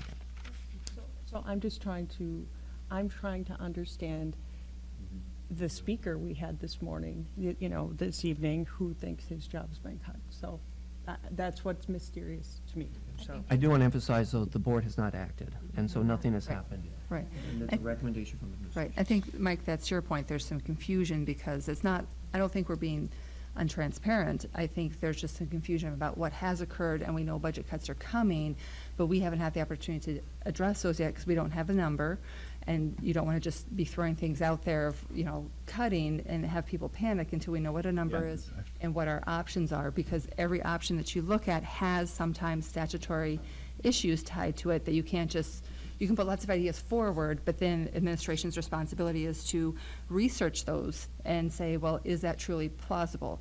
We could not cut, for instance, maybe elementary school music because there's standards tied to that curriculum. And so even though our building principals have done a very nice job of doing the initial look at potential budget cuts, there's still, I think, a huge research piece that Mark and his team have to do on those before they can be transparent to us and the public. And I think that's what you're asking for, Mark, is that what kind of detail do we need in those pieces to help us in our decision-making process? Is that a fair summary? Yep. Okay. All right. Sounds good. All right, instead of going down this list of committee reports, because we don't always have one, does anybody have one of these reports they'd like to report on? My report for 2016 is in the packet. Well, Do you have one? Go ahead. well, AMSD had a legislative preview that Lucy and Julie and I and Mark were at last Friday, and had a lot of our representatives, senators, and legislators came in and hobnobbed and gave some presentation. They had a panel discussion and just shared some good information, shared position papers from AMSD, and commented on, there was a comment on the roadmap for the Reimagine Minnesota, and I just thought it was a pretty interesting gathering. If you have more to say, feel free to jump in. It was just really nice to be able to see the legislators. Chuck Uyghur was there, and we got good representation in our district for our elected officials. Anybody else? I got another one. Oh, sorry. I just want to say the Community Education Advisory Council met, or committee met, and I did want to echo what Lucy said earlier, and I think Sarah had mentioned it.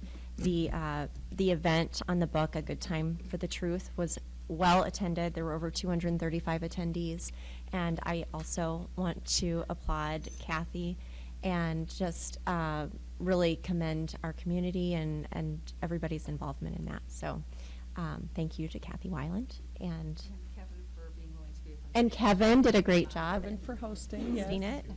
And the only other thing I want to report from that meeting is the winter-spring brochure is out, and then the summer brochure will be out soon, so. Was that event taped? Yes. Good.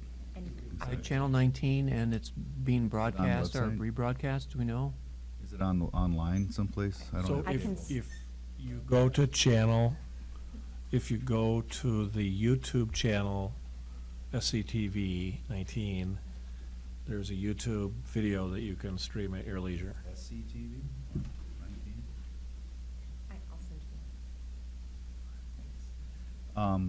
And this, may I just report that there was a meeting this morning of the elementary PTO, and had some special guests. Mrs. Bowens gave everybody a nice update on what's happening at OHA, but we had a couple of celebrities, Mr. Minozzi and Dr. Larson came and spoke with the PTO about the current conditions in the budget, and Kevin was there too. So I think the elementary PTO is a really involved group of people, and I'm really impressed with that level of involvement and how they're going to work on disseminating all the information that we're trying to share with everybody, so they're in a nonpartisan manner, so that, like on their website, if somebody has a question or somebody hears something, their goal is to be able to provide just the accurate, real information of what's happening. And so I thought that was a great idea, and very impressed with the support of the PTO during this process. Good. We, from the superintendent search subcommittee, have an update. Have we met 2 or 3 times since our last meeting? Two, okay. And we have 3 pieces of information to share. I will share one of our first. Before we do that, can I add some? Yep, pieces to that go first ahead. part? We have met twice. In addition, Julie and I met with Amy Jones from Mounds View School Board to talk about how their search went in their process, which was very, very different than ours. So it was very enlightening and helpful in thinking about that. And then also to let the community know, we do have community members coming to our search meetings and listening, and that's helpful to have them there. Sometimes we do ask them questions, and they've been very helpful in that process. There is a lot of work left to be done. We did not select a vendor yet for the search firm. They're all coming in to meet with us in the next week to bring some additional information in order to make sure we're getting the right vendor at the right price because of our budget, with the right services. And so Nicole and Lynn have been very instrumental in the meetings and helping and supporting that work, but it has been 2 meetings since our last meeting. I think we've got 3 meetings scheduled before we meet again as a full board to continue to work the process and figure those pieces out. But then from our meetings, Julie is going to start in some recommendations we had, some motions. Yes, we had 3 points that we worked on. Background information: at our last board meeting, Dr. Larson was directed to begin considering his transition using the forms in the MSBA materials. And as we approach this important transition, ongoing consistent communication is key to a smooth transition. So in the packet of information that we gave all the board members that we received from the MSBA, there's a packet. It was called Your Superintendent Search, and you could find all of this online if you were looking for it. Towards the end, there is a superintendent job transition worksheet. And our subcommittee is directing Dr. Larson to report to the board at each study session on his transition goals for each coming month and transition accomplishments from the previous month. So. So is that a resolution we need to make, or is that something we just want to discuss, or? Is the rest of the board okay with that? I mean, these Yeah, I are think our it's- recommendations. It makes sense, I think it's great, yeah.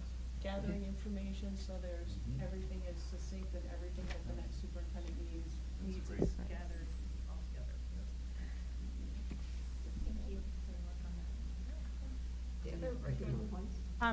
Lucy will share the next one. So we know the budget situation is not the best right now, and we have a number of open administrative positions. We've accepted the resignations of some of our top leaders in the district, and at a previous board meeting, Dr. Larson suggested that we wait for the next superintendent to have input, and because of the timeline shift with the search firm and things like that, we're getting very concerned about those timelines, especially with Beth's retirement. Congratulations. Special ed directors are extremely hard to find, and so we would like to make a recommendation around the openings that we have, because the other thing we've looked at is the MDE data sets around administration. Smaller districts like ours tend to have very high senior administration costs, and so our district is sitting at $593.78 per ADM for administration, where neighboring districts who are larger than us are at $365.27.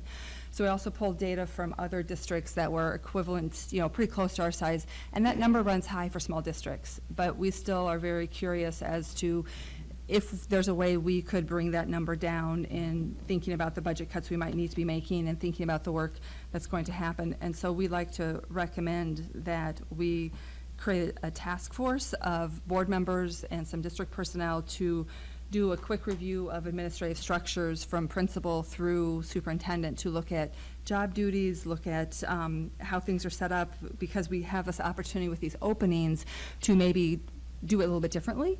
That could result in some budget savings. We don't have a lot of time. We don't have a lot of resources, but to not look at this, I think, would be irresponsible at this point in time.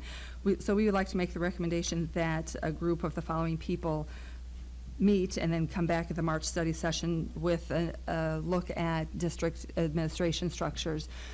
We know we have to have a special ed director. It's a federal requirement. We would like that search to begin immediately, now that we've accepted the resignation. But to have that one start immediately with a board member involved in that search. I'm sorry, is that your recommendation I just read? I'm sorry. They all tie together in my mind. I'm not following along very well. But to do the review of the administrative structures, the curriculum director because of the work around curriculum, the business manager because of the financial pieces, human resources officer, a board member or two, a secondary principal, at least 2 teachers, an elementary and a secondary, and a committee member if one is interested, to just look at this broadly, to think about the responsibilities of things that need to be done. Dr. Larson's input would be important as well in terms of his vision and his history with our district. And so we'd like to make that recommendation for that group to convene and start looking at that and talking about that because of the potential impact to the budget we could have. Or not, there's no guarantees. Comments or from other board members? That's a good idea. I think would be very valuable. I think I wouldn't mind to be being a responsible. part of that group if I could, unless I'd have to recuse myself. No, probably not. No, because it's Not that, okay, yeah. Fine. Yeah, I'd be interested too, and so. Dr. Larson, is the timing? That, Well, I want to speak to the time, first of all, on the elementary principal. When I recommended that the new superintendent participate in the hiring of the new elementary principal, that was on January 5th, and I thought we would have a search firm in place by the 25th, and now we're not going to have one until the middle of February, and so everything's pushed back a few weeks. I don't know if we have that luxury, frankly. I think we need to move on it while the pool is deep, compared to when the pool is shallow. It'll be more shallower once we get someone on board, because all of the search firms have indicated, at least the 3 that we're looking at, if I'm correct on that, they're all talking about May 1st as the time it would be completed, and I think one of them is even longer than that. So I'm not sure, I don't think that's wise to wait on the elementary principal. I think though this timeline, what we're trying to do is move the timeline up, because you had recommended that we wait for the new superintendent. We can tell now the new superintendent position, that position won't be filled until April or May, and so we're getting very concerned. And so by having this review would allow us to look at those structures and by March be able to start that search if that's what's recommended from the group. Because the only way you're going to cut, if we have room to cut in that administrative number, I think is through personnel. And so it's looking at the responsibilities and the duties of administrators, as I said, building principals through superintendent. Do we have the right people doing the right things? Do we have enough people? Do we have too many people? This is a time where, through attrition, if we need to consider cuts, and this is one thing I know you and Julie and I talked about way last December, about re-examining principal model across the buildings. We're not saying, we don't have enough information as a board to say any more than we should consider it because of the budget situation we're in. Right, I'm not arguing that point at all. Okay. The point I'm making is that the elementary principal position is a real key one, and waiting until this new superintendent's on board, I think. Okay. is the- Do you think the March 25th, though, is okay? I mean, if. It's tight then. I mean, we should post it and see what we have in terms of applications. I think we should post it and see what we have in terms of applications, and then we can decide if we decided that it's not something that the board values and doesn't want to fill, then we don't. But we haven't lost anything by having people apply. I agree with that. For what? Principal March position. So where do you post it? I know, but where do you post it? Nicole could speak specifically to that, but we've done it before. We know. So the question I have is, with this task force that would look at the administrative structure, how soon do we think we could work through that? And if the answer is March, I mean, I don't know, I have no idea. But then we would then have enough time to go ahead and post for the principal, right? I mean, isn't that what you're kind of suggesting? No, I'm suggesting that we post immediately, and then in March, we would have a decision as to what we wanted to do. So, for example, we would get candidates, we wouldn't have to interview, we could do screening and all that type of thing, but we would not have to offer a position to anybody. But we would get people interested in applying. If we wait until March, I'm fearful that the pool would be less. I don't think it costs us anything to post and get applications starting today, but we don't have to act on it.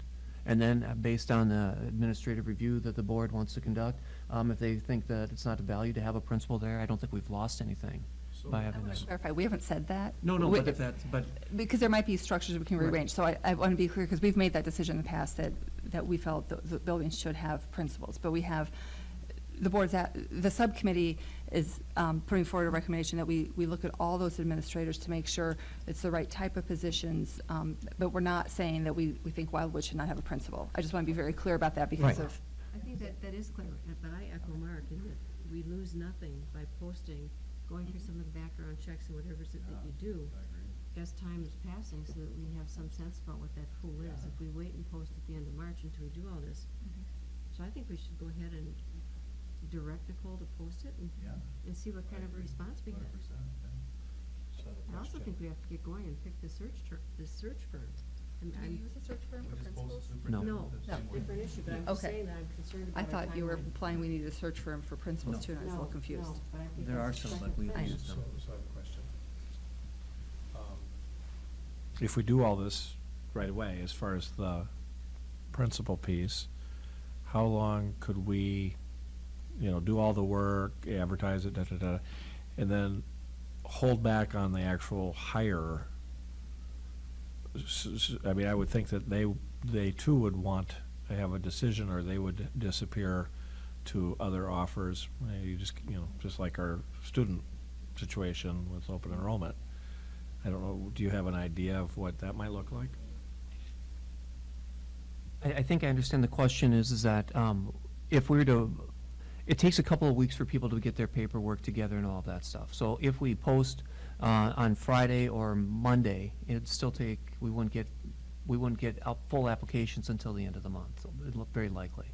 And if we post a position and say March 22nd, then I'm guessing we wouldn't get applications completed until the middle of April. So this way, we'll have applications sooner. I'm not sure if I'm answering what you're Well, asking. I now. guess what I'm getting at is, with this idea, could we still have the task force that works Oh, yeah, on the that's structure? yeah. Because I think, Not mutually exclusive, no. I think that's an important, Right. I have no issue if we start doing it, but I really would like the task force to look at our current system. Since we haven't done that in a while, it might be worthwhile to do. And, again, I don't want to diminish the pool but I do want to be thoughtful and deliberate on our process.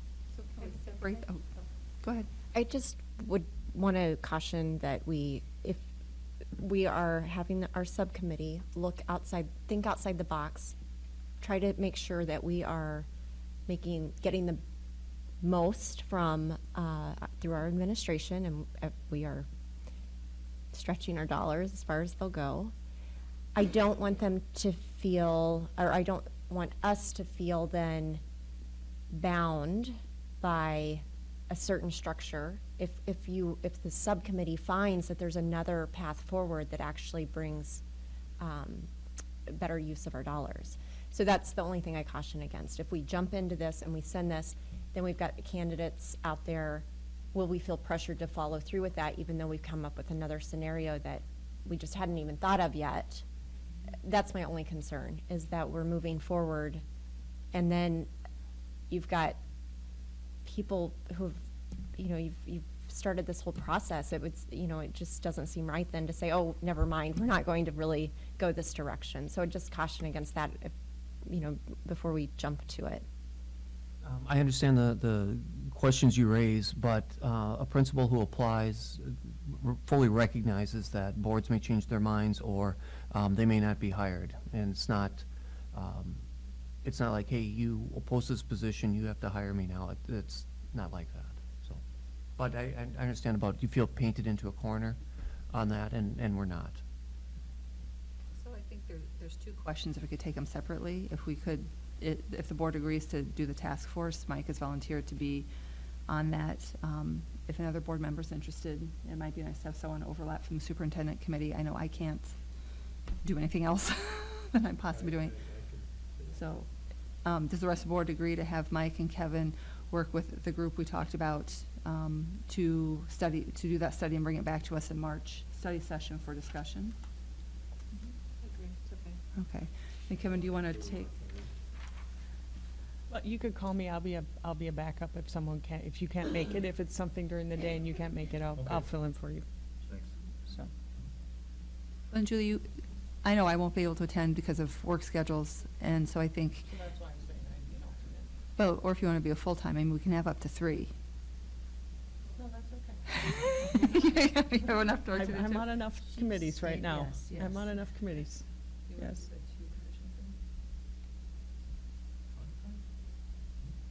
This, the last one?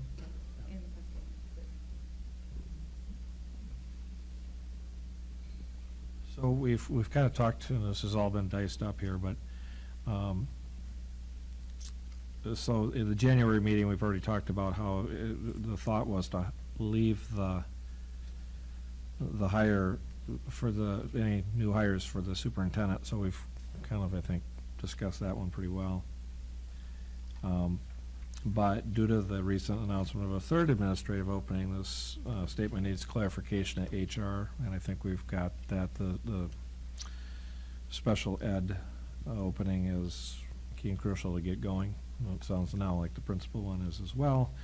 So, recommendation, continue to work with superintendent search process, advertise, recruit, and hire special ed director as soon as possible. This is a difficult position to hire, as we know.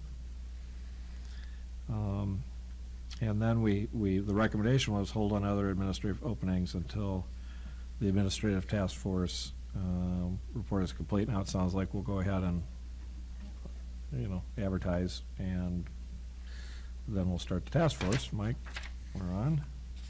And then the other recommendation is until a new superintendent is hired, any administrative search must have a board member involved, which sounds like we're talking about. Does that mean you volunteer for a special ed search to be involved in that process? I mean, how's that worked in the past? I know board members have been involved in, like, the high school principal search and others. Is there a protocol? Usually a member of the committee is what they've been. Okay. So do we need to select those people tonight for the special ed director and the Wildwood principal position, so they can help with the ads and things like that, or they come in later in the process? They've come in later in the Okay. process with part of the screening, and then have sat in on the interview committee. Oh, okay. I think that's adequate. I Yeah. think that's fine. Do we need to select those people tonight, though, Judy, do you think, or you want to wait? I don't think so. Okay. I don't think we need to do it tonight, because that'll be an easy thing to do, to pick. Okay. That's it? I still want to hear more about the timeline for the search committee. They're all coming this week to present their information? Next Yep. week. Next week. Starting Monday morning at 7 o'clock. We're meeting with them. Mhm. Could you send out those dates? They're all posted, Are they and they're all posted now? posted on the web. They should be posted on the website, Okay. correct? So we have a standard group of questions that we worked on that was sent out to them for clarification. So they're all coming with a similar presentation of about 5 minutes. We've asked them to send the person who would be our contact, because that's a huge piece. The relationships are very important, so to be sure they're people that we can work with. And then we have some other follow-up questions that we'll ask them when they're here. Each presentation is about 30 minutes, but because of the push timeline, the RFP was very broad, and so we have 3 very different proposals with 3 very different price points. And because of the importance of this, we didn't feel it was responsible to just pick one based on lowest price or, the services, and we lean towards a different service model than they're presenting. We want more of a sort of buffet menu of, we want this service but not this service, and they've given us packages, and the packages are all just enough different. We really couldn't compare them. And so we went through and made a list, and these notes are posted on the website, I think. I don't know if they've gone up yet, but I know we approved them and did them through Google Docs.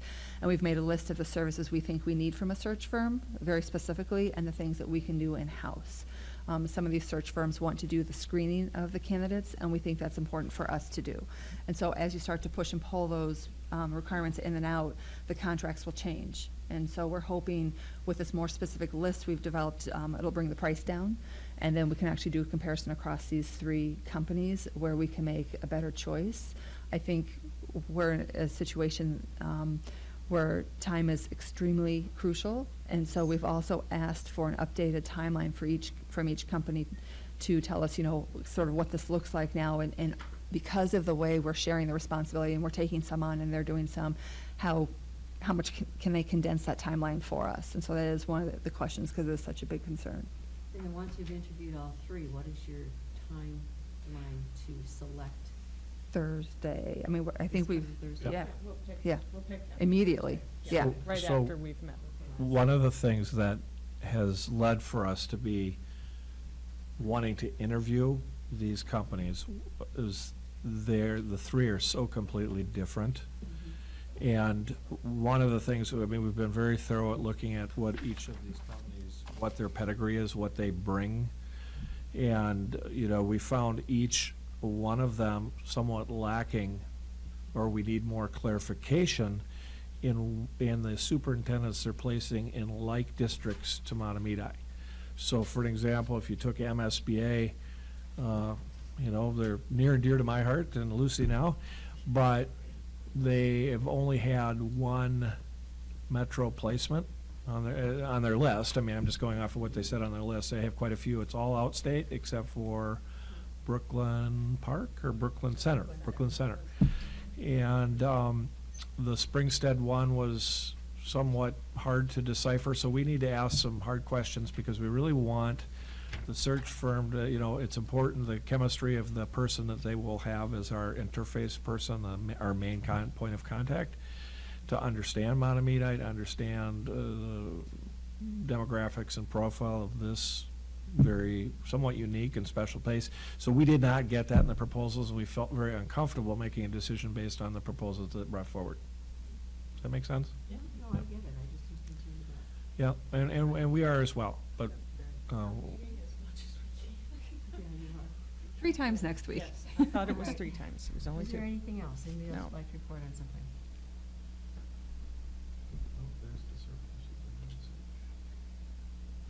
Like magic, there it is there. The February, can you open the February 1st subcommittee meeting summary, that last one?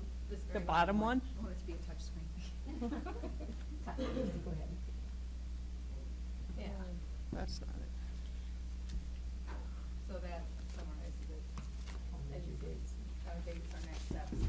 So that'll be posted shortly after each meeting that we have, and because we are meeting 3 times between board meetings, we're only seeing our fellow board members and to keep our community updated. This will be posted pretty quickly. Nicole's so kind to draft it as we talk, and then we do a quick edit, and then they go up. Okay, looks good. Anything else? Thank you, Patrick. Like a motion to adjourn? so moved. Oh, Dr. Augustine. Oh, superintendent. Thank you. Extraordinarily brief. One of the things that we'll be looking for in terms of legislative preview is equalization of funding.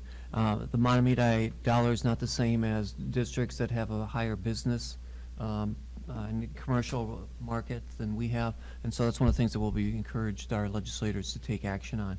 It was in committee last year and then was taken out in the omnibus bill, and so we're hoping to get it back this year. And that's a focal point when we have MSBA Day at the Capitol and other days that we want to emphasize that.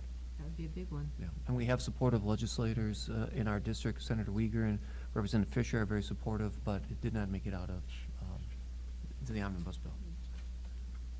I didn't mean to cut you off. You can keep on talking. No, that's it. All right, there's a motion on the floor to adjourn? We're closing the meeting. session. Oh, it's closed meeting.